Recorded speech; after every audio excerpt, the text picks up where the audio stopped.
Welcome once again. आपण बघतोय electromagnetic induction. ठीक आहे. लास्ट लेक्चरचे 2-3 पॉईंट 4 पॉईंट्स बघितले जवळपास. आपण सगळे समजले का बघा. आज आपण पुढे जातोय. पुढचे 2 इम्पॉर्टंट पॉईंट जे आज आहेत ते आपण बघतोय. सो खूप व्यवस्थित किंवा खूप चांगल्या पद्धतीने मी सांगायचा प्रयत्न करेन. व्यवस्थित लक्ष द्या, कारण हे 2 पॉईंट्स इम्पॉर्टंट पॉईंट आहेत या टॉपिकमध्ये. कारण हे कन्सेप्च्युअल आहेत. नक्की कन्सेप्ट काय आहे याच्यावरती डिपेंड आहे. थोडंसं डायग्राम्स, ग्राफ बरंचसं याच्यामध्ये येणार आहे, पण डेफिनेटली तुम्हाला प्रत्येक गोष्ट समजेल याच पद्धतीनं मी सांगायचा प्रयत्न करेन. Okay. So as per syllabus जाऊया. Induced EMF in a stationary coil. Induced EMF in a stationary coil in a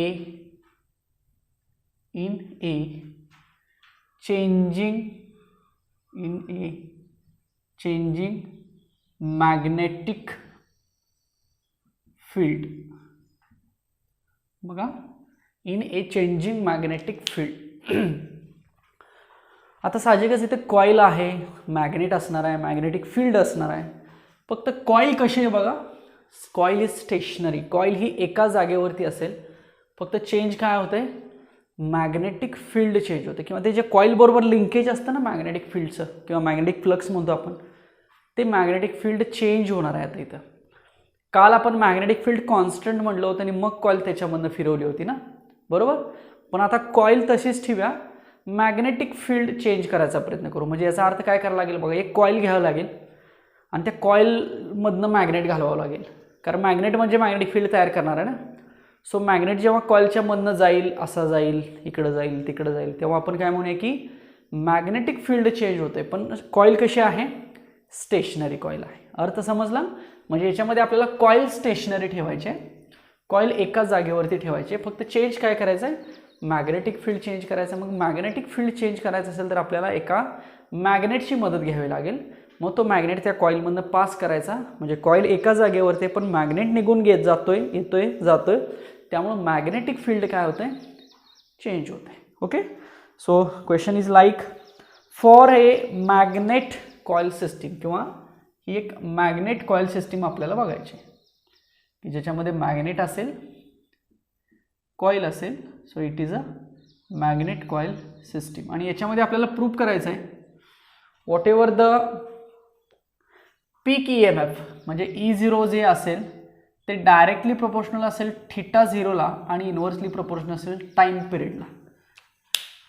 आता E0 काय, θ0 काय, टी काय, हे ऑलरेडी आपण बघितलेलं आहे. E0 म्हणजे मॅक्सिमम व्होल्टेज किंवा मॅक्सिमम EMF. θ0 म्हणजे मॅक्सिमम अँग्युलर डिस्प्लेसमेंट म्हणू शकतो आपण. जसं तुम्हाला आठवतं आहे का बघा, x is equal to A sin ωt आठवतं आहे.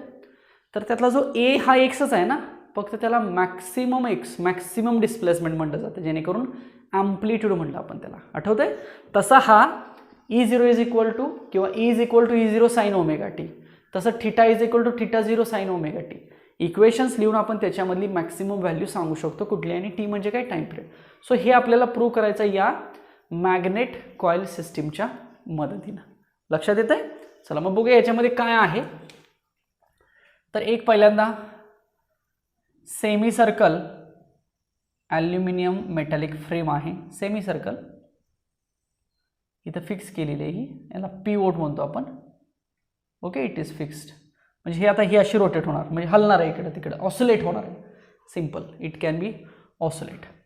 So let is consider here A bar magnet is fixed.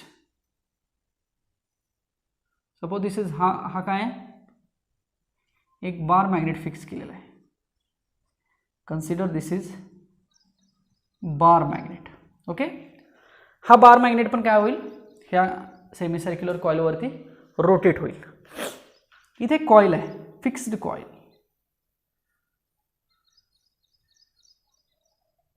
असं म्हणूया. सो दिस इज कॉईल आणि नियर अबाउट 10,000 टन्स आहेत त्याच्या, म्हणजे खूप जास्त टन्स आहेत. साहजिकच जेवढं जास्त टन्स तेवढं जास्त मॅग्नेटिक फील्ड लिंकेज किंवा कट होईल आणि जास्त EMF तयार होईल. लक्षात येत आहे. एक ॲल्युमिनियम फ्रेम घेतली सेमी सर्क्युलर शेप, ज्याच्यावरती एक मॅग्नेट फिक्स केलेलं आहे, तिथे एक कॉईल आहे. हा मॅग्नेट असा रोटेट होणार आहे ह्या कॉईलमधनं. कॉईल रोटेट होत नाही, कॉईल जागेवरतीच आहे. मॅग्नेट असा जाईल, असा रोटेट होईल. म्हणजे बघा, 1 half oscillation, again half oscillation. So 1 oscillation म्हटलं तरी चालेल. Again half oscillation, again half oscillation, oscillation oscillation, oscillation oscillation. Simple ना. एखादी बॉडी रोटेट होत असेल, to and fro motion, up and down motion, oscillation म्हणतो ना आपण. ओके. सो म्हणूया ही मेन पोझिशन आहे. असं जातोय, पुन्हा असं येतोय, असं जातोय, पुन्हा असं येतो. कोण? हा मॅग्नेट. ओके. समजा इथं मॅग्नेट जर इथं आला या पोझिशनला, म्हणजे कॉईलमधनं गेला, तर ह्याला आपण काय म्हणूया? थीटा म्हणूया. Angular displacement. जेव्हा मॅग्नेट इथं असेल बघा, तेव्हा काय असेल? मॅक्सिमम फ्लक्स लिंकेज झालेला असेल. बघा, सिम्पल लक्षात येते का? मॅग्नेट चाललाय म्हणजे मॅग्नेट हा फील्ड घेऊन चाललाय. सो कॉईलच्या जवळ चाललाय तसं फील्ड वाढत वाढत वाढत चालेल, पण कॉईलच्या एकदम आतमध्ये गेल्यानंतर फील्ड जास्त चेंज होणार. पुन्हा बाहेर पडला कमी कमी कमी होत जाणार. सो कमी कमी जास्त जास्त जास्त जास्त जास्त जास्त वाढणार आहे, पुन्हा कमी कमी होणार आहे. सो बघा, हा मॅग्नेट फ्लक्स लिंकेज करत जातोय ना, या कॉईलमधनं जातोय, पुन्हा येतोय. सो सुरुवातीला स्मॉल आहे, जास्त वाढत चाललेलं आहे. इथं गेल्यावर जास्त लिंकेज होणार. तिथला अँगल आहे हा अँग्युलर डिस्प्लेसमेंट. ह्याचा मॅक्सिमम अँगल काय असेल? थीटा 0 असेल. सो पुन्हा कमी कमी कमी, इथं तर अगदी 0 झालं ना, खूप लांब झाला ना. म्हणजे जेवढा मॅग्नेट कॉईलच्या जवळ असेल तेवढं तो जास्त फ्लक्स लिंकेज करणार आहे, तेवढं जास्त EMF प्रोड्यूस करणार आहे, इंड्यूस करणार आहे असं आपण म्हणूया. आणि जेवढा तो जास्त लांब असेल तेवढं तो कमी करणार आहे. सिम्पल. ओके. आता बघा, तर या कॉईलमध्ये काय तयार होणार आहे? EMF तयार होणार, हे आपल्याला माहिती आहे. बघा, लक्षात येते का व्यवस्थित? मॅग्नेटमुळे ह्या कॉईलमध्ये EMF तयार होणार आहे. तर ती EMF आपल्याला मेजर केलं पाहिजे ना. म्हणून काय केलं जातं? आता ही झाली मॅग्नेट. ही कसली फिगर झाली? Magnet coil system. Okay, this is the magnet coil system. आता ह्या कॉईलमध्ये EMF तयार होतोय. किती तयार होतोय? बघितलं पाहिजे, मेजर केलं पाहिजे. म्हणून काय केलं जातं? ह्या कॉईलला, ही कॉईल आहे, सिरीजमध्ये रेजिस्टन्स असेल, डायोड असेल, कॅपॅसिटर असेल, जोडला जातो. इथं करंट मेजर केला जातो, मिली एम्पियर म्हणतो मी. हा रेजिस्टन्स आहे, हा डायोड. आता डायोड म्हणजे सेमीकंडक्टर डिव्हाइस आहे. पुढं आपल्याला ते येणारच आहे की PN जंक्शन डायोड असतं, P type semiconductor, N type एक स्विच सारखं काम करतोय तो. इथं की आहे. ओके. आणि इथं व्होल्ट मीटर आहे, जे की या कॅपॅसिटरच्या अक्रॉसचं व्होल्टेज मेजर करेल.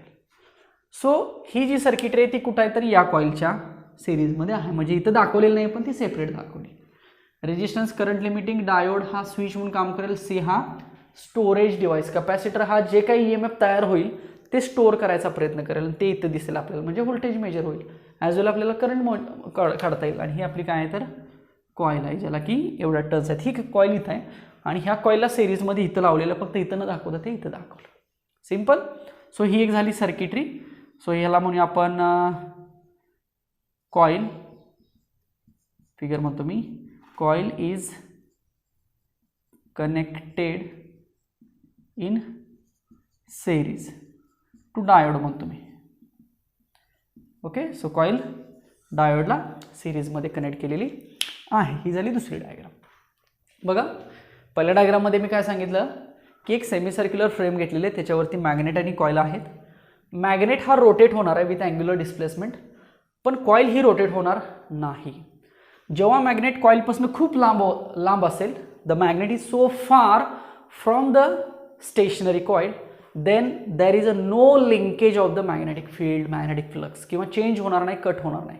But when magnet is very close to the coil, जेव्हा मॅग्नेट त्या कॉईलच्या जवळून जाईल तेव्हा एकतर त्याची व्हेलॉसिटी पण जास्त असेल आणि तो जास्त लिंकेज करेल ना. सो साहजिकच जेव्हा मॅग्नेट त्या कॉईलच्या आतमध्ये असेल तेव्हा त्याचं लिंकेज कसं असणार आहे? जास्त असणार आहे. सिम्पल. एवढं इथपर्यंत समजलं? हे कन्स्ट्रक्शन वर्किंग आता याच्यामध्ये आलं. ठीक आहे. मी जेवढं काय काय सांगितलं तेवढं लिहायचा प्रयत्न करा. अदरवाईज बुक घ्या रेफरन्सला, बुकप्रमाणे याची नोट्स काढायचा प्रयत्न करा. आता बघा, आपल्याला याच्यात काय शिकायचं आहे? एकतर हे शिकायचं आहे आणि काय शिकायचं आहे की स्टेशनरी कॉईलमध्ये कसं मॅग्नेटिक फील्ड स्टेशनरी कॉईलमध्ये EMF कसं तयार होतं हे शिकायचं आहे, म्हणजे कुठे इथं होईल. ओके. आता काय होतं, जेव्हा मॅग्नेट याला कट करतोय तेव्हा इथं काय झालं, मॅग्नेटिक फील्ड चेंज झालं, त्याच्यामुळे ह्या कॉईलमध्ये काय तयार झालं, EMF तयार झालं. सो ते EMF काय, ह्या डायोड थ्रू या कॅपॅसिटरला चार्ज करेल, चार्ज पॉझिटिव्ह सायकलला, आणि ते चार्ज झालेलं व्होल्टेज आपल्याला इथं बघायला मिळेल. झालं, म्हणजे जे EMF इथं आहे कॉईलमधलं ते स्विच थ्रू कॅपॅसिटरला गेलं, कॅपॅसिटरनं ते चार्ज करून घेतलं स्वतःला, आणि तिथं आपल्याला कळलं की कितीनं कॅपॅसिटर चार्ज झाला, किती मॅक्सिमम EMFनं चार्ज झाला, ते म्हणजे ह्या कॉईलमध्ये तयार झालेलं EMF. सिम्पल. मग मेजर कोण करेल, व्होल्टमीटर करेल, आणि त्याचा करंट किती येते, ॲमीटर मेजर करेल, मिली ॲम्पियर. आता आपण अजून ग्राफ बघूया, ग्राफिकल रिप्रेझेंटेशन बघूया. काय बघायचं बघा, तर ग्राफ इथं लिहितो मी, व्यवस्थित बघा प्रत्येक डायग्रामचा अर्थ. सो इथं मी टाईम दाखवतो. ओके, इट इज टाईम, आणि इथं मी बी किंवा फाय दाखवतो. What is mean by B, magnetic field, and what is mean by phi, magnetic flux. दोन्ही एकमेकांना डायरेक्टली प्रोपोर्शनल असतात. B is equal to phi upon E. So B काय आणि फाय काय जवळपास एकसारख्या क्वांटिटीज आहेत. सो चेंज होणार आहे कोण, मॅग्नेटिक फील्ड चेंज होणार आहे किंवा मॅग्नेटिक फ्लक्स कट होणार आहे असं आपण म्हणतो.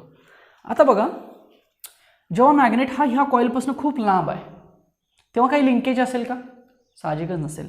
म्हणजे थोडक्यात कमी तर असेल ना, एकदम कमी, 0च्या जवळपास असं म्हणूया आपण. 0 टाईम चाललेला आहे, 1 सेकंड 2 सेकंड, अजून कॉईल लांबच आहे. चला, कॉईल जवळच चाललेली आहे. ओके. अजून एक सांगायचं होतं मला, हां, याची रेडियस 50 सेंटीमीटर आहे. ठीक आहे. डायमेन्शन्स काय इथं कुठे इम्पॉर्टंट येत नाही आहेत, पण दिलेल्या बुकमध्ये हे आणि हे डायमेन्शन म्हणून मी लिहितो. आता बघा, चला, कॉईल खूप लांब आहे, मॅग्नेटिक फील्ड लिंकेज कसं आहे, कमी. आता कॉईल जवळ येत चाललेली आहे, थोडंसं लिंकेज कसं होणार आहे, वाढत जाणार आहे. बरोबर. म्हणजे वाढत जाणार म्हणजे काय होणार, असं होणार, वाढणार. पुन्हा मॅग्नेट पूर्ण जेव्हा कॉईलमध्ये असेल तेव्हा कॉन्स्टंट फील्ड मिळणार आहे आपल्याला, कॉन्स्टंट. जेवढी मॅग्नेटची लेंथ आहे तेवढंच फक्त तेवढ्या वेळेसाठी. चला, मॅग्नेट बाहेर पडला ह्याच्यातनं, पुन्हा तर मॅग्नेट लांब चाललेलं आहे. सो पुन्हा फ्लक्स लिंकेज आहे ते कमी होणार आहे, पुन्हा ते जवळपास 0 होणार आहे. सो आपल्याला काय मिळाला, ग्राफ काय मिळाला बघा, the time with respect to linkage. कुणाचं लिंकेज, मॅग्नेटिक फील्डचं किंवा मॅग्नेटिक फ्लक्सचं. मग मी म्हटलं की जेव्हा मॅग्नेट खूप लांब असेल तेव्हा लिंकेज कमी, पण आता मॅग्नेट जवळ चाललेलं आहे कॉईलच्या, लिंकेज वाढत चाललेलं आहे. मग जेवढा एकदम जवळ जातो तेवढा लिंकेज वाढलं, आणि मॅग्नेट आतमध्ये गेला, लिंकेज कॉन्स्टंट. पुन्हा मॅग्नेट बाहेर पडला, लिंकेज खाली आलं, बघा कमी आलं का, वाय ॲक्सिस कमी आलं ना, बघा. ओके. सो मी नावं देतो, ABCDEF म्हणतो, बघा पॉईंट्स, हे पॉईंट्स आहेत, बघा कळतंय का. या पॉईंट्सना मी नावं दिली. आता A to B चा अर्थ काय, की मिनिमम फ्लक्स लिंकेज. बघा, जो इथं असेल हे कमी आहे ना, खूप लांब आहे म्हणजे लिंकेज कमी आहे. B to C काय असेल, चला, मॅग्नेट कॉईलच्या आतमध्ये चाललेला आहे. सो मॅग्नेट कॉईलच्या आतमध्ये चाललेलं आहे तेव्हा लिंकेज वाढायला लागलेलं आहे, वाढलं, B to C गेलं. चला, मॅग्नेट आतमध्ये गेला. सो जोपर्यंत आतमध्ये आहे, काहीतरी वेळेसाठी असेल, 1 सेकंद 2 सेकंद, तेवढ्या वेळेसाठीचं linkage constant, C to D. पुन्हा मॅग्नेट आता कॉईलमधून बाहेर पडतोय, चला, लिंकेज कमी व्हायला लागलं, D to E. चला, मॅग्नेट बाहेर पडला, E to F. सो आपण या ग्राफमध्ये काय सांगतोय, तर जे काही मॅग्नेटचं कटिंग होतं मॅग्नेटिक फील्डचं त्या कॉईलच्या रिलेटेड, ते आपण या ग्राफमध्ये सांगितलं. लक्षात आलं. सो ही ग्राफ, हा जो ग्राफ आहे याला असं आपण म्हणूया, हा, this is the graph of B or phi versus time. चालेल, simple. Graph of magnetic field or magnetic flux cutting with respect to time. So हा जो मॅग्नेट आहे तो विथ रिस्पेक्ट टू टाइम काय करतोय, कट करतोय. जास्त कमी, जास्त कमी, बघा, कमी जास्त कमी, कमी जास्त कमी. इमॅजिन होत आहे, सिंपल. लक्षात येते. काही शंका असतील तर तुम्ही डाऊट सेशनला त्या लिहून ठेवा, त्या विचारा. सो हा ग्राफ काय सांगतोय, की मॅग्नेटिक फ्लक्स आणि टाईममधलं असलेलं रिलेशन सांगतोय. आता अजून एक ग्राफ बघायचा आहे. बघा, हे प्रत्येक डायग्रामचा अर्थ तुम्हाला समजलाच पाहिजे, आणि समजणार, डेफिनेटली समजणार. हा ग्राफ समजला था. अजून एक ग्राफ बघूया म्हटलं मी. अजून काही मी थिअरी वगैरे ह्यात काही लिहित बसायचं नाही, आपल्याला कन्सेप्च्युअल लक्षात ठेवायचं ना. ओके. चला हा ग्राफ झाला. आता अजून एक ग्राफ आहे, तो मी इथं खाली ड्रॉ करतो. आता तो ग्राफ कशाचा ड्रॉ करतो बघा. सो इकडं टाईमच आहे आणि इकडं EMF आहे, जे काही तयार झालेले EMF आहे ना, पॉझिटिव्ह निगेटिव्ह, हे मॅक्सिमम EMF, हे पण मॅक्सिमम EMF, फक्त निगेटिव्ह डायरेक्शनला, आणि हा 0. सिंपल. सो आपण काय म्हटलं की हा मॅग्नेट आलेला आहे, चला कॉईलच्या जवळ चालला, चला कॉईलमध्ये गेला, चला कॉईलमधनं लांब गेला, पुन्हा कॉईलच्या जवळ आला, चला कॉईलमध्ये गेला, पुन्हा कॉईलच्या लांब निघून गेला. म्हणजे मॅग्नेट कॉईलमधनं जातोय, कॉईलमधनं येतोय, कॉईलमधनं जातोय, कॉईलमधनं येतो. तेव्हा तो लिंकेज कसं करतो, हे अशा पद्धतीने करतोय. मग आपल्याला एवढं पण माहीत आहे, ह्याला नाव देऊया आपण. इथं टाईम T1 महत्त्वाचा आहे ना, आणि इथं हा टाईम T2 महत्त्वाचा आहे. म्हणजे T1ला फ्लक्स वाढलं, T2ला कमी झालं, T1ला वाढलं, T2ला कमी झालं. ओके. मग आपल्याला एवढं कळतं की टाईम T1 आला की जास्त लिंकेज व्हायला लागलेला आहे, मॅग्नेट त्या कॉईलमध्ये जास्त चाललेलं आहे, फास्ट चाललेलं आहे एकदम. सो लिंकेज जास्त व्हायला लागलेलं आहे. सो रूल आठवा फॅरेडेचा. जेव्हा जेव्हा मॅग्नेटिक फील्ड चेंज होतं, मॅग्नेटिक फ्लक्स चेंज होतं, कट होतं, तेव्हा तेव्हा EMF तयार होतं. हे कोण सांगतो? फॅरेडे सांगतो. E=dφ/dt सांगतो का? आणि लेन्झ मग काय सांगतो? Yes, it is correct. पण जे तयार होणारे EMF आहे ते निगेटिव्ह तयार होतं असं सांगतो. कोण सांगतो? लेन्झ सांगतो. सांगतो. मग चला, मॅग्नेट आला इथं, लिंकेज EMF तयार 0, लिंकेज EMF तयार 0. म्हणजे आपल्याला सांगा, इथं B आणि C चा विचार करा. B to C लिंकेज काय झालं? जास्त झालं. EMF काय झालं? तयार झालं. पण ते EMF कसं असणार आहे? निगेटिव्ह असणार आहे. म्हणजे हाच ग्राफ मी इथं असं खाली कंटिन्यू करतो. हा सपोज T1 आहे आणि हा सपोज T2 आहे. ठीक आहे. तर T1ला काय झालं? लिंकेज जास्त झालं, EMF तयार झालं. पण ते EMF कसं तयार झालं? निगेटिव्ह तयार झालं, निगेटिव्ह तयार झालं. सिंपल. T2ला पुन्हा आलो, लिंकेज कमी झालं, म्हणजे कमी चेंज मिळाला ना, D कडनं इकडं कमी चाललेलं, EMF तयार झालं. पण ते कसं मिळणार? पॉझिटिव्ह मिळणार. सो मला अशा 2 पल्स मिळाल्या का? यांना पल्स म्हटलं तरी चालतं. मिळाल्या का 2 पल्स? पहिली पल्स निगेटिव्ह -E0 का मिळाली?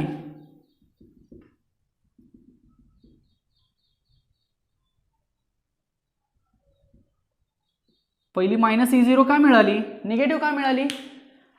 लिंकेज जास्त झालं ना. सो लिंकेज जास्त झालं की EMF जास्त होतं, पण रिव्हर्स डायरेक्शनला होतं, म्हणून रिव्हर्स खाली काढलं मी.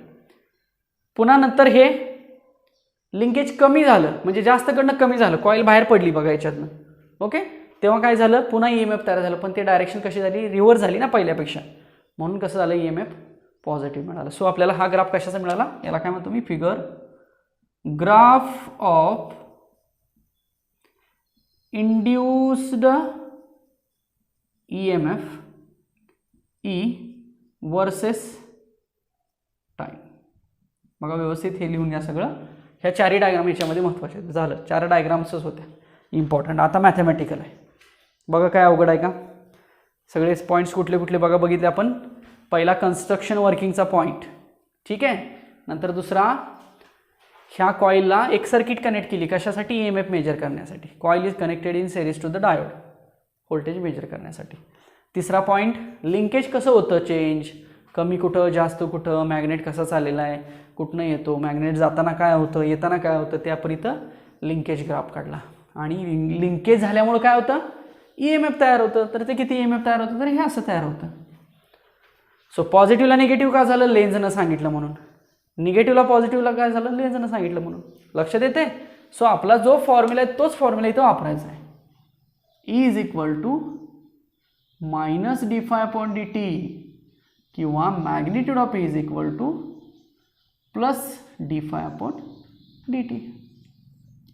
So these are the equations. EMFचं इक्वेशन आहे ना, फॅरेडेनं सांगितलं किंवा लेन्झनं सांगितलं. मॅग्निट्यूड व्हॅल्यू घेतली तर प्लस येणार ना. ओके. सो हे झाले 4 थोडक्यात यातले पहिले सब पॉईंट्स.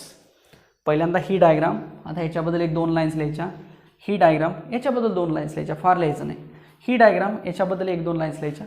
ही डायग्राम, याच्याबद्दल 1-2 लाईन्स लिहायच्या. झाले 1 2 3 4 4 लाईनचे 7 ते 8 पॉईंट्स लिहायचे. फिनिश. एवढंच लिहायचं याच्यामध्ये. आता आपल्याला ॲक्च्युअल मॅथमॅटिकल काय करायचं आहे? चला स्टेशनरीमध्ये ई एम एफ तयार झालं का, चला झालं तयार ई एम एफ, हे झालं, किंवा मॅग्नेट्यूडमध्ये हे एवढं झालं, पण ते याला डायरेक्टली प्रोपोर्शनल आणि याला इनव्हर्सली प्रोपोर्शनल असतं, हे अजून प्रूफ करायचं ना. ओके, चला तर मी इथं तो प्रूफ लिहितो. कसा प्रूफ करायचा बघा, ही सुद्धा डायग्राम म्हटल्यास मी रफ करतो. काय करायचं आपल्याला, हा प्रूफ करायचा आहे की E0 is directly proportional to θ0 and inversely proportional to time. ठीक आहे, आता आपल्याला एक तर समजलं की हे ई एम एफ किती असतं, मॅग्नेट्यूड व्हॅल्यू जर आपण घेतली तर E is equal two plus d∅/dt म्हणतो, फक्त डायरेक्शनचा फरक, पण φ/टाइम, फाय जेवढं चेंज होतं विथ रिस्पेक्ट टू टाइम तेवढं ई एम एफ तयार होतं, हे आपल्याला माहिती आहे. सो आपण किती घेतलं, E is equal to minus d∅/dt. Simple. आता बघा आपण थोडेसे याच्यामध्ये काय ॲडजस्टमेंट करूया. मी काय ॲडजस्टमेंट करतो बघा, हेच मी असंही लिहिलं तर चालेल, E is equal to d∅/dt चालेल ना, मॅग्नेट्यूड व्हॅल्यू लिहिली आहे. आता हेच असं लिहितो बघा, E is equal to d∅/dθ. So dθ extra आला आणि हे t. बघा हे इक्वेशन सेमच आहे बघा, फक्त मी ॲडजस्टमेंट कोणाची केली, dθ ची ॲडजस्टमेंट केली, जी इकडं केली तीच इकडे केली. ही का केली, याच्यासाठी केली, सिम्पल, ही ॲडजस्टमेंट केली. ओके, आता इक्वेशन आपल्याला हे असं मिळालं बघा, ह्याला मी वाटल्यास 1 नाव देतो, मी ठेवतो. ओके, आता बघा, आता तो जो मॅग्नेट आहे तो ऑसोलेट होतोय असा सेमी सर्कलमध्ये, to and fro motion, up and down motion oscillate होतोय. सो ऑसोलेट जर होत असेल तर त्याचं डिस्प्लेसमेंट किती असतं, x is equal to a sine of omega T. आठवत आहे का, सिम्पल हार्मोनिक मोशनचं इक्वेशन, डिस्प्लेसमेंटचं इक्वेशन आहे ना हे, x is equal to a sine omega T. पण मला हे इक्वेशन अँग्युलर डिस्प्लेसमेंटच्या फॉर्ममध्ये पाहिजे. काय पाहिजे मला, हे इक्वेशन अँग्युलर डिस्प्लेसमेंटच्या फॉर्ममध्ये पाहिजे. सो दस अँग्युलर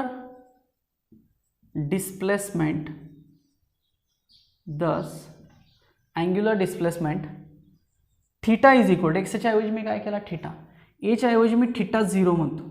एक्स म्हणजे काय डिस्प्लेसमेंट, ए म्हणजे काय त्याचं मॅक्सिमम डिस्प्लेसमेंट म्हणजे ॲम्प्लिट्यूड, तसा थीटा म्हणजे काय अँग्युलर डिस्प्लेसमेंट, त्याचं मॅक्सिमम अँग्युलर डिस्प्लेसमेंट, आणि हे साइन ओमेगा टी आहे तसंच. सिम्पल ना, फक्त मी SHMचं जे इक्वेशन होतं तेच इक्वेशन मी इथं थीटासाठी लिहू शकतो आपण. जसं एक्स इज इक्वल टू, मला हे ऑसोलेशन झालं आहे टॉपिक, ऑसोलेशनमध्ये बघा ही झालेत का इक्वेशन, सो तेच इक्वेशन मी अँग्युलर डिस्प्लेसमेंटसाठी लिहिलं. So θ is equal to θ0 sine of omega T लिहिलं. Okay, but omega is equal to 2πn frequency, किंवा omega is equal to 2π/t. चालेल का, हा जो टी येतो चालेल, टाइम पिरियड ना, आणि हा विथ टाइम व्हॅरिएबल टाइम आहे हा, आणि इथला येतो time period 2π/t. So therefore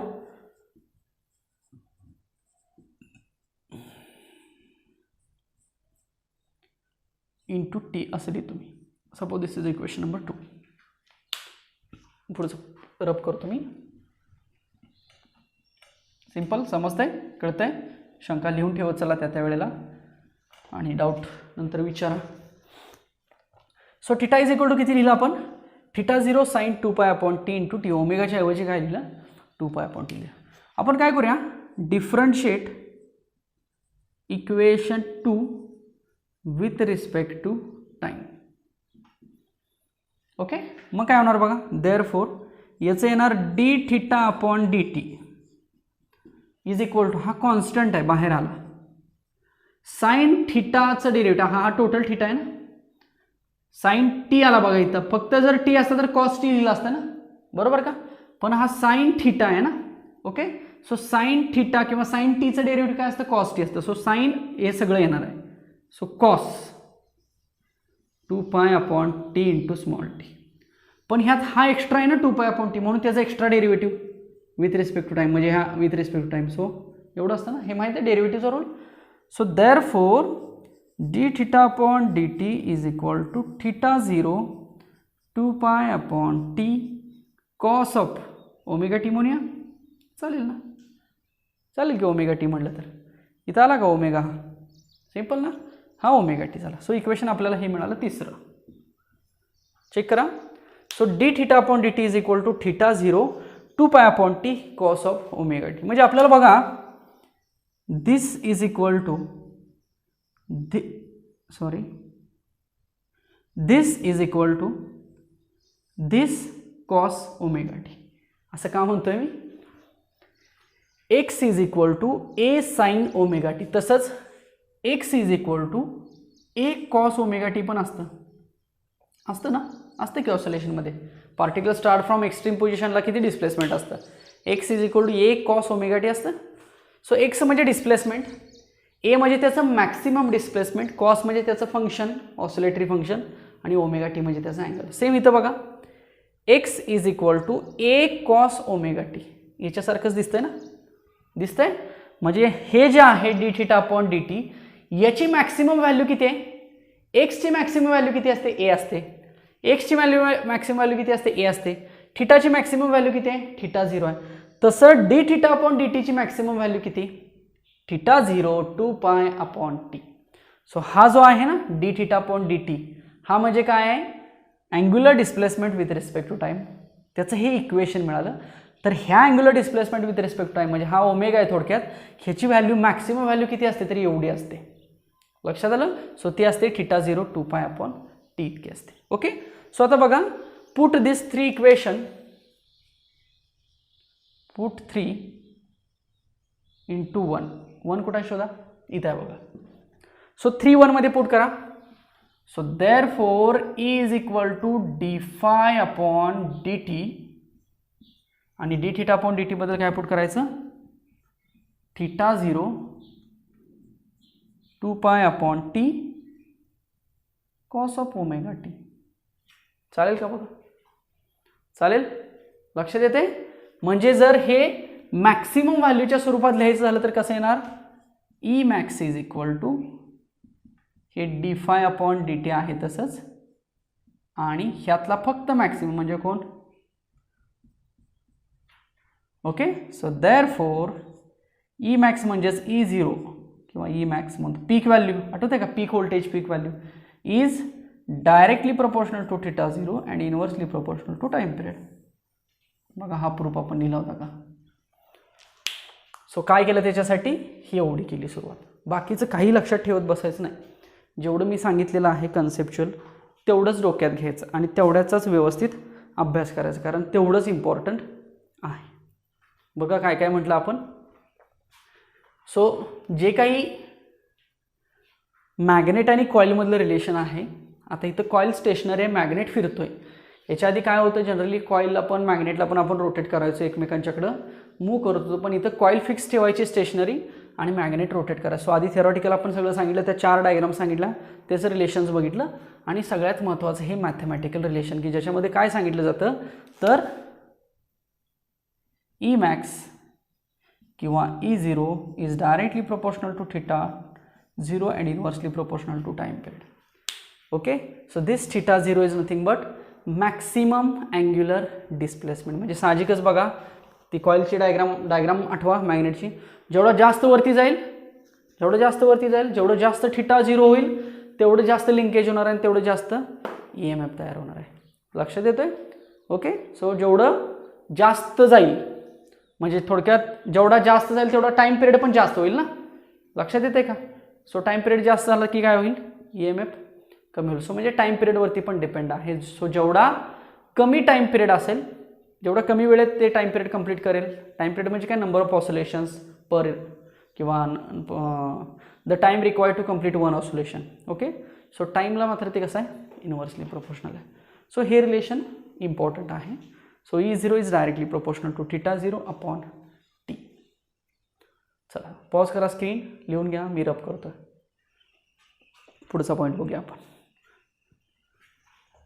समजलं का? बघा हे काही डाऊट्स असतील तर तिथंच वहीमध्ये लिहून ठेवा. याच्यावरती डिस्कशन आपण डाऊट सेशनमध्ये करूया. प्रामाणिकपणे जरा डाऊट्स विचारायला शिका सगळ्यांनी. डाऊट्स जर येत नसतील तर अभ्यास कमी पडतोय असं वाटेल.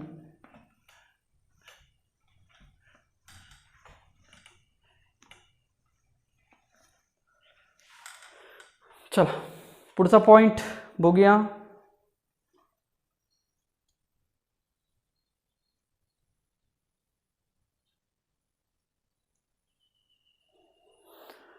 चलो, as per the book, the next point is generators.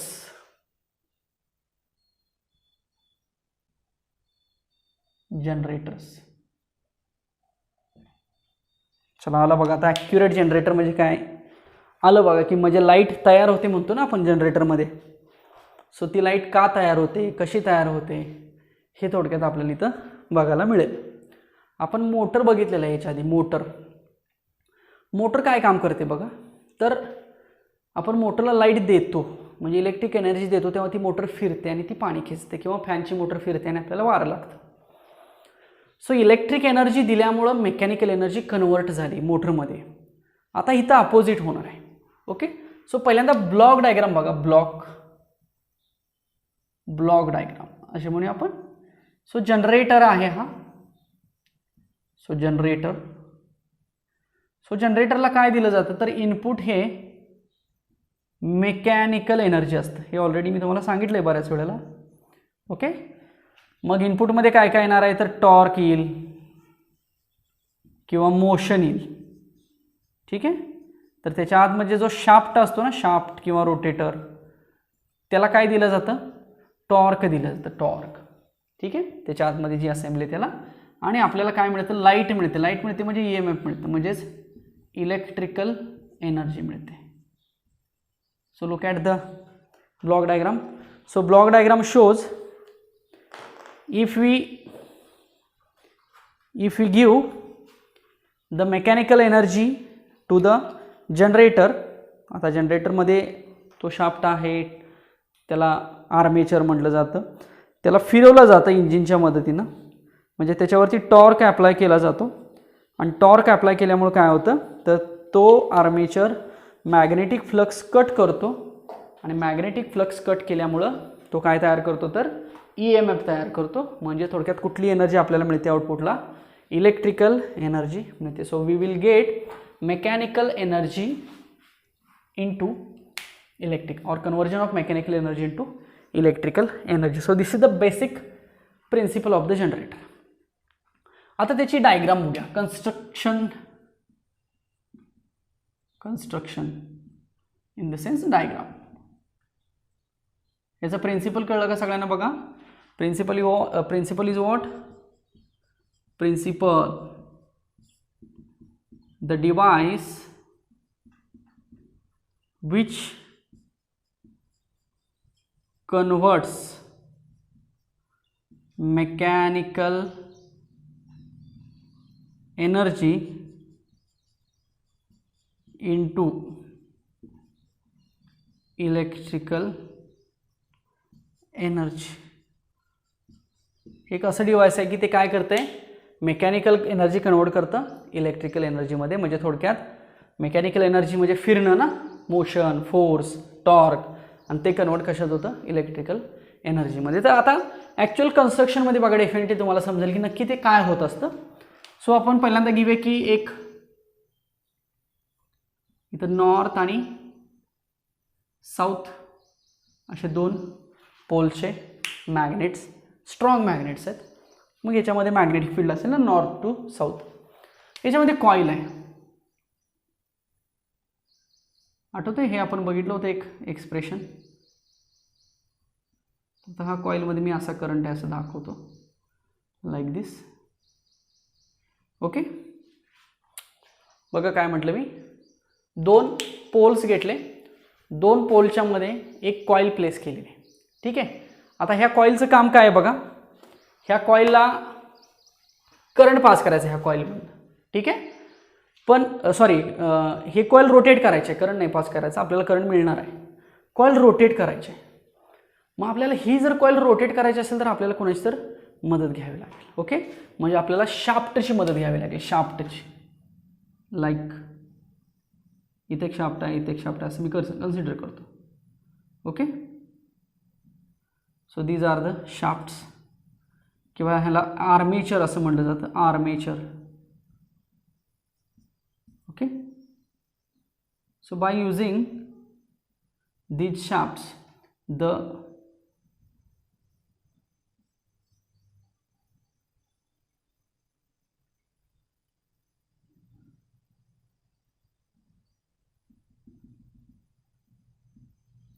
हा बल्ब आहे, म्हणजे इथं EMF इंड्यूस होणार आहे, EMF इंड्यूस्ड.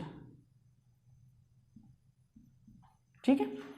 सो थोडक्यात ती जी कॉईल आहे त्या कॉईलला आर्मेचर कनेक्ट केलेला आहे आणि त्या आर्मेचरला कॉम्युटेटर, इथं कॉम्युटेटर असतात ॲक्च्युली, कॉम्युटेटर किंवा ब्रशेस म्हणलं जातं, brush.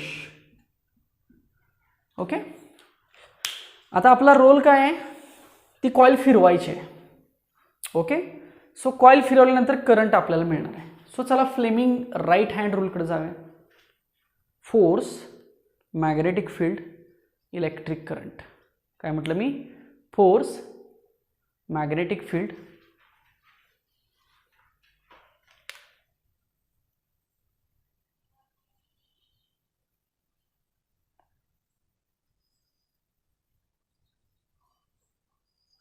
okay. So like this. So this direction shows the force, this direction shows the magnetic field, and this gives the direction of current. So तुम्हाला मी एवढंही सांगितलं होतं बघा की जनरेटरमध्ये इनपुट फोर्स असतो आणि आउटपुट करंट असतं. चला, सो नॉर्थकडनं साऊथकडे जाऊया. ही झाली डायरेक्शन ऑफ मॅग्नेटिक फील्ड. फोर्सची डायरेक्शन बघायची आपल्याला. आता हे आपण असं फिरवतोय ना, लाईक दिस, असं. ओके. म्हणजे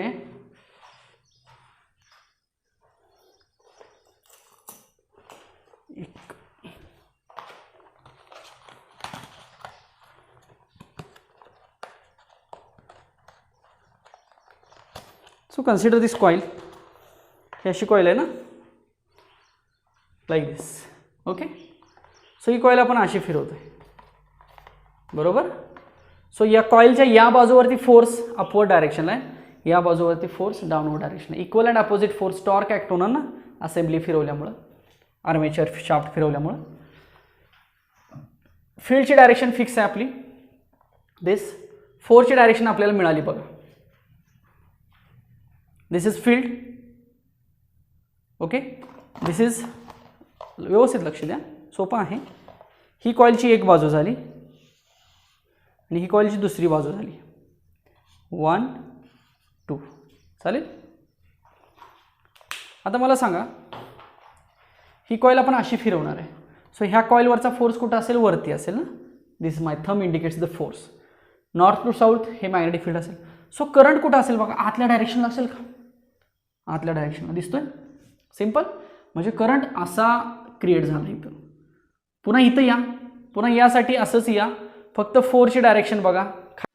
सो करंटची डायरेक्शन आपल्याला याच्यावरून मिळते बघा. ठीक आहे, जरा व्यवस्थित लक्ष द्या. मी तुम्हाला याच्याप्रमाणे आपण बघूया. Okay. So this is my force, this is field and this is the induced current. Okay. So आता बघा, फोर्स तर वरती आहे, फील्ड इकडे आहे, म्हणजे करंट आतल्या डायरेक्शनला असेल. सिंपल. सो या साईडचा करंट आपल्याला कळला. आता हा करंट असा जातोय, हा करंट आणि हा करंट काय कामाचा नाही, कारण तो फॉलो करत नाही ना राईट हँड थंब. आता हा करंट खाली येणार आहे बघा. सो आपण काय करूया, मॅग्नेटिक फील्ड या डायरेक्शनला ठेवूया. फोर्स खालच्या डायरेक्शनला बघा, magnetic field, force. So current outward बाहेरच्या साईडला आला का. सो याच्यावरती हा असा फोर्स ऍक्ट होतोय F1, याच्यावरती असा ऍक्ट होतोय F2. F1 आणि F2 equal and opposite forces, torque म्हणतो ना आपण त्याला. सिंपल. लक्षात येते. सो हा करंट इंड्यूस होतो आणि याच्यामुळे काय होतं, इथं बल्ब ग्लो होतो. म्हणजे थोडक्यात इथं ईएमएफ तयार होते. आता ते तयार होणारे ईएमएफ कसं असतं बघा. तर आधीच म्हणूया की ते तयार होणारे ईएमएफ हे साइन वेव्ह सारखं असतं. तर ते साइन वेव्ह सारखं कसं असतं याचा आपण स्टडी करूया. ठीक आहे. आता बुक मध्ये मी आधी तुम्हाला डायग्राम दाखवतो. बुक मध्ये एक असं नॉर्थ आणि साऊथ सांगितलेलं आहे. पहिल्यांदा फोर्स असा ऍक्ट झाला ना बघा, तिकडे फोर्स झाला, पुन्हा नॉर्थ साऊथ हॉरिझॉन्टल झालं ना ते, पुन्हा आणि पुन्हा नॉर्थ आणि साऊथ, पुन्हा कसं झालं फोर्स खाली ऍक्ट झाला. ते भूप्रमाण आहे.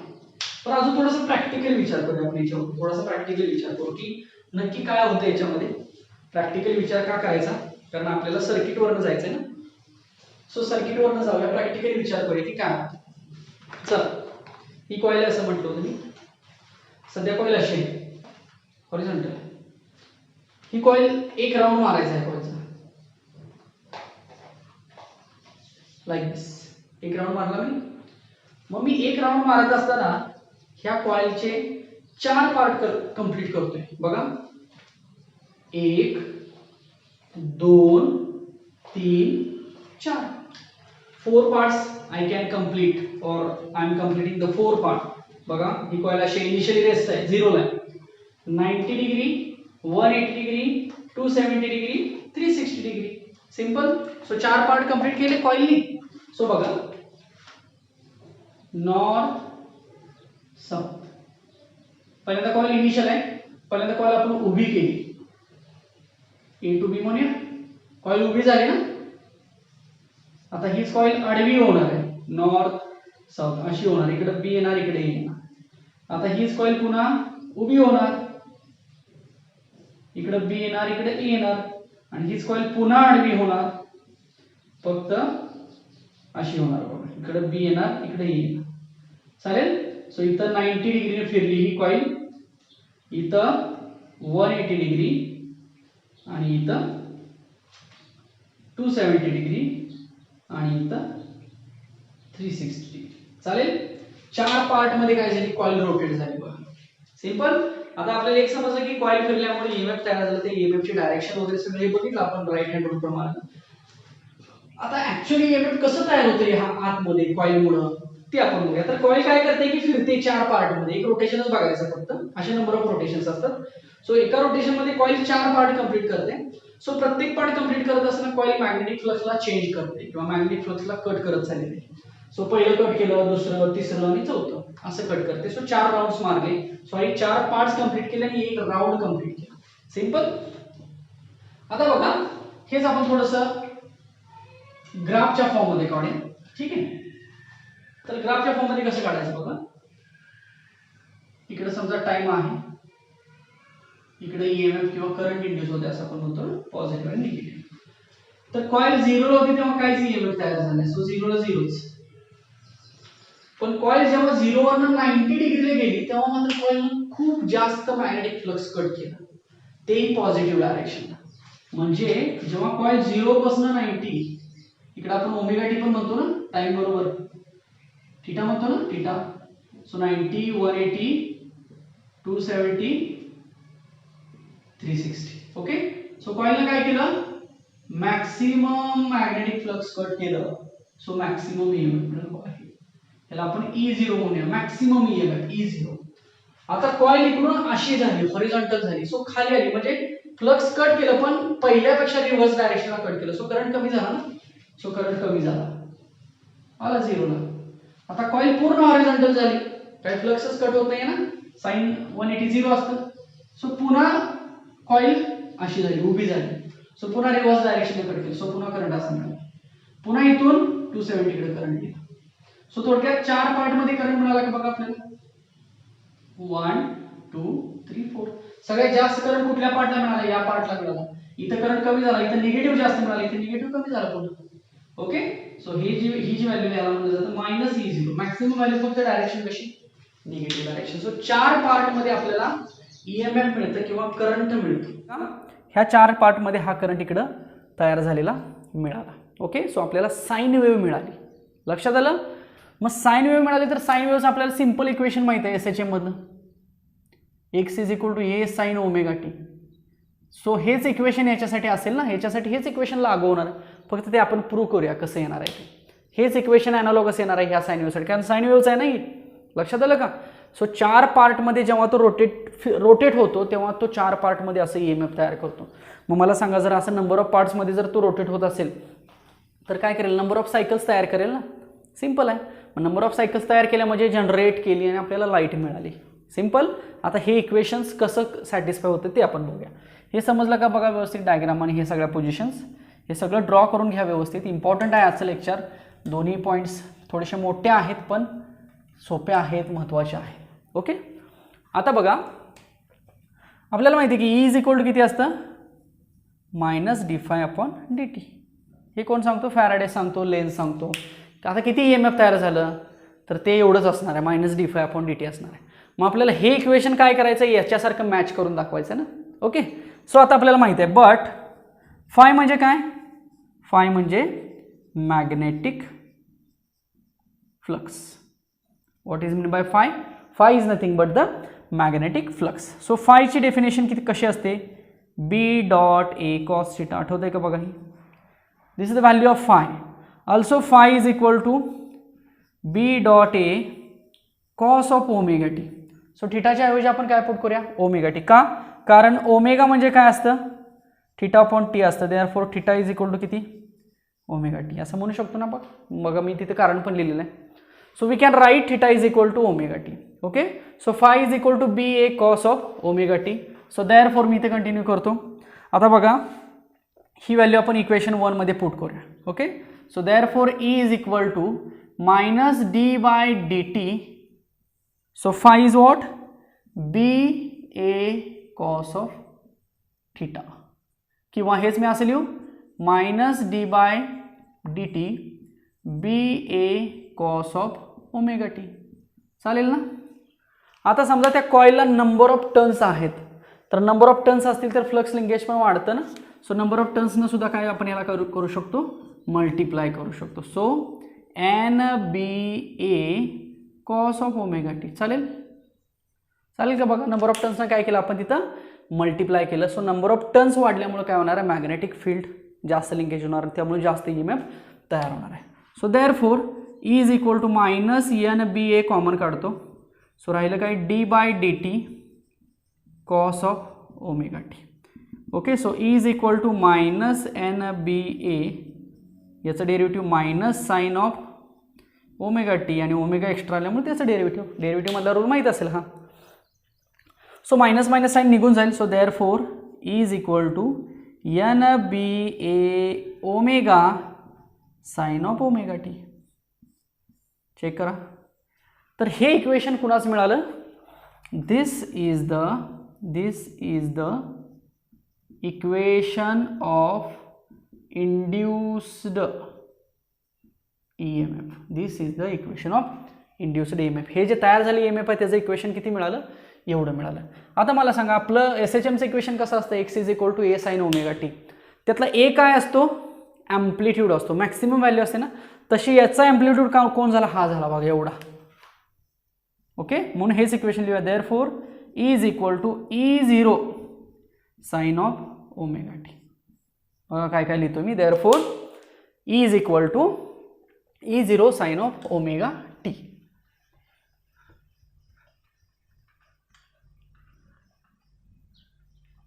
चला पुढे जातो मी. Where E0 nothing but maximum EMF. E0लाच काय म्हणायचं, मॅक्सिमम EMF म्हणायचं, आणि त्याची व्हॅल्यू किती आहे, E0 is equal to NBA omega. जसं x is equal to maximum displacement किती असतं, A असतं ॲम्प्लिट्यूड, तसं इथं मॅक्सिमम EMF किती आलं, E0 आलं, आणि त्याची व्हॅल्यू किती आली, NBA ओमेगा आली. मग मला सांगा आपल्याला फक्त जर हे इक्वेशन E0 एवढंच ठेवायचं असेल तर काय करावं लागेल, साइन ओमेगा टी 1 करावं लागेल. ओके. मग साइन ओमेगा टी कसं कसं व्हॅरी होतं बघा. First, if theta is equal to 90 degree, therefore sine of theta म्हणजे साइन ऑफ ओमेगा टी किती येणार आहे, 1 येणार आहे. आणि देअरफॉर ईची व्हॅल्यू काय येणार आहे, प्लस E0 येणार आहे. बरोबर का बघा. This is maximum positive voltage किंवा EMF, पॉझिटिव्ह EMF. चालेल का बघा. सेकंड केस करतो मी. If theta is equal to 270 degree, मी 180 आणि 360 टाकत नाही किंवा 0 पण टाकत नाही. का, कारण 0, 180, 360 साईनचे 0 असतात, त्यामुळे ते सगळे 0 होणार. मग राहिले फक्त दोघं जण, म्हणजे 90 आणि 270. So therefore sine of theta is equal to sine of omega T is equal to -1 येईल बघा. साइन ऑफ 270 -1 असतं ना. So therefore E is equal to minus of E0. हे प्लस म्हणजेच किती NBA ओमेगा आणि हेच किती मायनस NBA ओमेगा. जे मायनस आठवतं का खाली आलेली ही प्लस आणि ही minus. Okay, so this is maximum negative EMF. This is maximum negative EMF. बघा आपण मेन EMFचं इक्वेशन लिहिलं आणि त्या EMFच्या इक्वेशनवरनं मॅक्सिमम आणि मिनिममची कंडिशन चेक केली आणि त्या कंडिशन्स आपण इथं डिफाईन केल्या. लक्षात येते का बघा. So this is about the EMF generation. म्हणजे मगाशी जो पॉईंट बघितला आपण, म्हणजे सुरुवात कशी केली आपण की मॅग्नेट कॉईल सिस्टीम एक बघितले, दोनच पॉईंट आज बघितले पण ते दोन इम्पॉर्टंट बघितले व्यवस्थित. सो मॅग्नेट कॉईलमध्ये आपण बघितले की आपण EMF कशा पद्धतीनं जनरेट होतं, ठीक आहे, आणि ते जनरेट झालेलं EMF मग किती असतं किंवा ते कसं आलं हे सगळं आपण बघितलं की मग त्यात ग्राफ बघितले बरेचसे, बरोबर. ग्राफिकल रिप्रेझेंटेशन सुद्धा जास्त महत्त्वाचं आहे बघा. का जास्त महत्त्वाचं आहे, कारण ग्राफवरनं आपल्याला दोन क्वांटिटीजमधलं रिलेशन कळतं. ओके, मग आपण पहिला जो ग्राफ बघितला होता तो अगदी सोपा बघितला की ज्याच्यामध्ये आपल्याला फायचं आणि टाईमचं रिलेशन कळलं होतं की जसं टाईम वाढतोय तसं फाय असेल किंवा मॅग्नेटिक फील्ड असेल ते किती चेंज होतं, कसं चेंज होतं हे रिलेशन आपल्याला कळलं होतं. आणि दुसऱ्या ग्राफमध्ये आपल्याला कळलं की मॅग्नेटिक फ्लक्स किंवा फाय जो आहे तो चेंज झाला विथ रिस्पेक्ट टू टाईम, म्हणून EMF जनरेट झालं. तर तेही आपण ग्राफच्या थ्रू बघितलं होतं बघा. त्यामुळे ग्राफिकल रिप्रेझेंटेशन याच्यात फार महत्त्वाचं आहे. तुम्ही जर हे बघितलं तर हे ऑसोलेशन्समध्ये when particle start from mean position सारखं आहे बघा. मीन पोझिशनला साईन वेव्स होती ना, एक्स्ट्रीमला कॉस होती. सो हे कुठेतरी तुम्हाला ऑसोलेटर्समध्ये किंवा ऑसोलेशन्समध्ये झालेलं आहे, त्याचं रिफ्लेक्शन इथं येते. ओके, सो दुसरा हा पॉईंट बघितला आपण जनरेटर्स. सो जनरेटर्समध्ये आपण सगळ्यात पहिल्यांदा बेसिक प्रिन्सिपल बघितलं, पुन्हा त्याची कन्स्ट्रक्शन डायग्राम बघितली आणि डायग्रामवरून हे ॲनालिसिस केलं महत्त्वाचं. मग ॲनालिसिसमध्ये ही इक्वेशन सगळी इम्पॉर्टंट आहेत. लक्षात येते का बघा. यामध्ये काही शंका असतील तर डेफिनेटली विचारा. एक काम करत चला, व्हिडिओ लेक्चर बघत असताना पॉज प्ले करून बघा म्हणून सांगितलेलं आहे आणि शंका त्या वेळेला लिहून घेत चला की हे मला समजलेलं नाही किंवा हे कसं आलं, आणि ते पुन्हा आपण जेव्हा डाऊट सेशन घेत असतो त्यावेळेस त्याचं निरसन डेफिनेटली करूया. कारण काही वेळेला नजर चुकीनं माझ्याकडनं काहीतरी राहून जातं, कारण सध्या तुम्ही समोर नाही आहात, मी फक्त कॅमेऱ्याशी बोलतोय. ओके, त्यामुळे एखादी जर टर्म काही चुकून राहिली माझ्याकडनं अनावधानं तर ती मला लक्षात येत नाही ना. सो ती तुमच्या लक्षात येऊ शकते का तर तुम्ही ते बघताय. आपण क्लासमध्ये असतो तर ती गोष्ट वेगळी होती. सो हे व्यवस्थित बघा आणि त्या शंका तिथं लिहून ठेवा, म्हणजे पुन्हा मला तुम्ही त्या विचारू शकाल. ओके, सो ही इक्वेशनसुद्धा इम्पॉर्टंट आहेत, कारण जनरेटर आणि हे दोन पॉईंट्स मुद्दाम आज जास्त वेळ घेतले आणि व्यवस्थित सांगायचा मी तुम्हाला प्रयत्न का केला, कारण याच्यावरती बरंच आहे बघा. थिअरॉटिकल सगळं डिपेंड आहे. याची डायग्राम आहे, कन्स्ट्रक्शन डायग्राम आहे, वर्किंग डायग्राम आहे, पुन्हा मॅथमॅटिकल ॲनालिसिस दोघांच्यामध्ये पण आलोत ना.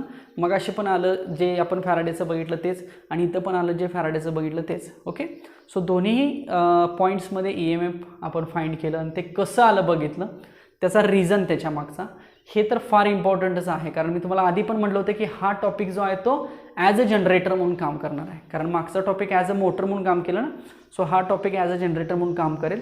सो हे व्यवस्थित बघा. याच्यामध्ये काही शंका वगैरे असेल तर डेफिनेटली हे पॉज करा स्क्रीन आणि लिहून घ्या.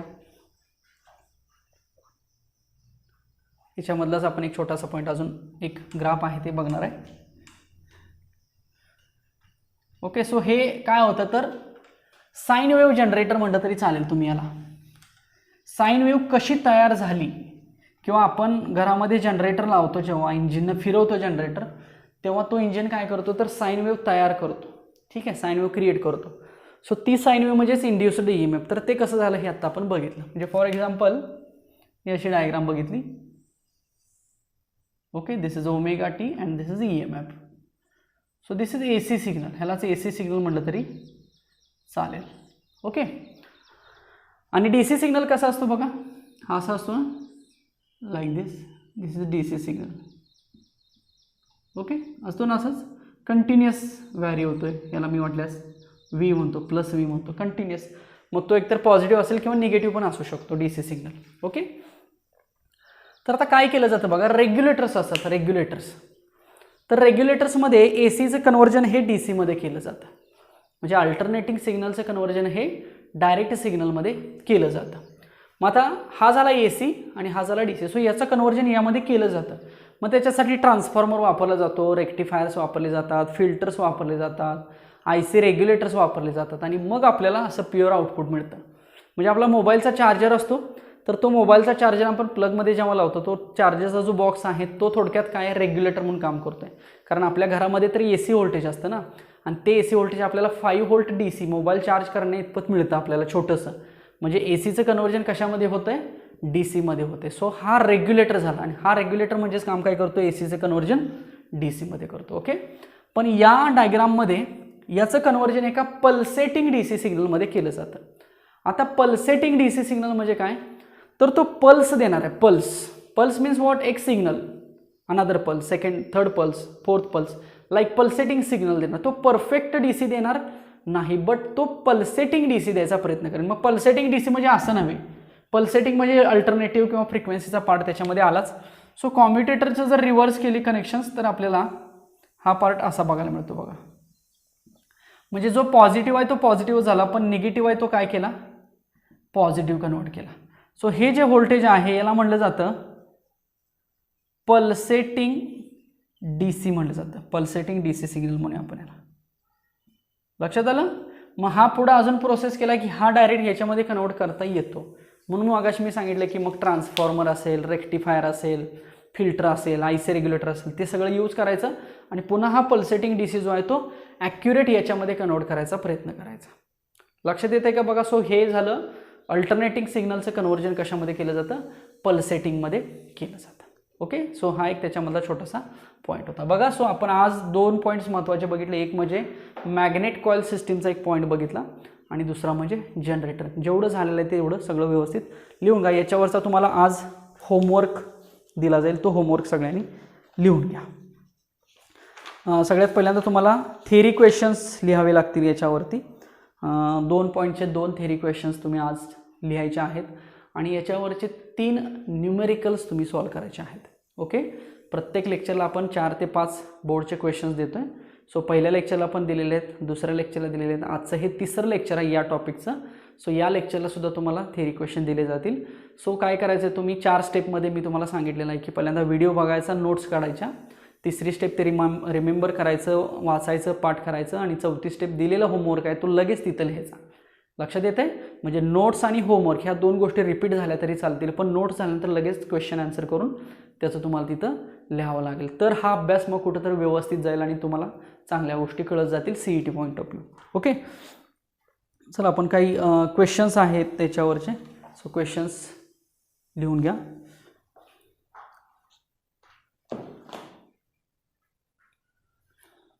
Okay, look at the question. Explain the construction and working of magnet coil system and hence show that E0 is directly proportional to theta 0 and E0 is inversely proportional to time period. आपण पहिला बघितला होता question. So पहिला point बघितला होता, त्याच्यावरचा हा question आहे. So त्याचा आन्सर व्यवस्थित जसं दिलेलं आहे त्या पद्धतीनं लिहायचा प्रयत्न करायचा. आणि दुसरा थेरी क्वेश्चन आहे with the help of schematic diagram explain the working of an electric generator. So electric जनरेटरसाठी आत्ता आपण जेवढं बघितलं तेवढं सगळं आणि त्याचं महत्त्वाचं मॅथमॅटिकल एक्सप्रेशन सहित सुद्धा ते लिहायचं. सो हा झाला दुसरा थेरी क्वेश्चन. नेक्स्ट बघा क्वेश्चन दिसतोय समोर तुम्हाला. A search coil having 2000 turns with area 1.5 centimetre square is placed in a magnetic field of 0.6 tesla. The coil is, समोर मी क्वेश्चन देतोय तुम्हाला, the coil is moved rapidly out of the field in a time of 0.2 second. Calculate the induced EMF across the search coil. So look at this question आणि याच्यावरनं given points लिहा आणि solution लिहायचा प्रयत्न करा. हवं तर मी आन्सर्स नंतर देईन जर वाटलं तुम्हाला तर, पण तुम्ही स्वतःहून हे सॉल्व करा. Next, calculate the value of induced EMF between the ends of an axle of a railway carriage 1.75 meter long traveling on, I think हा झालेला आहे question, sorry. A horizontal wire 20 meter long extending from east to west is falling with a velocity of 10 meter per second normal to the earth's magnetic field of 0.5 into 10 raised to minus 4 Tesla. What is the value of induced EMF in the wire. बघा question हा सुद्धा. आणि पुढचा एक घ्या. A 1 meter long conducting rod rotates with an angular frequency of 400 radian per second about an axis normal to the rod passing through its one end. The other end of the rod is in contact with a circular metallic ring. A constant magnetic field of 0.5 Tesla parallel to the axis exists everywhere. Calculate the EMF developed between the center and the ring. Okay, so these are the homework question for this topic. हे सगळे आजच्या आजच complete करायचे आणि ते मला पाठवायचे, कारण याच्यावरती तुम्हाला पुढचे टेस्ट असेल, पुढच्या टेस्टची मार्क्स असतील ते डिपेंड आहेत. ओके, आपण थांबूया इथं. आजचं लेक्चर व्यवस्थित बघा, नोट्स प्रिपेअर करा आणि याच्यामध्ये काय शंका असतील तर त्या विचारा. आपण भेटूयात पुढच्या लेक्चरला. Thank you so much.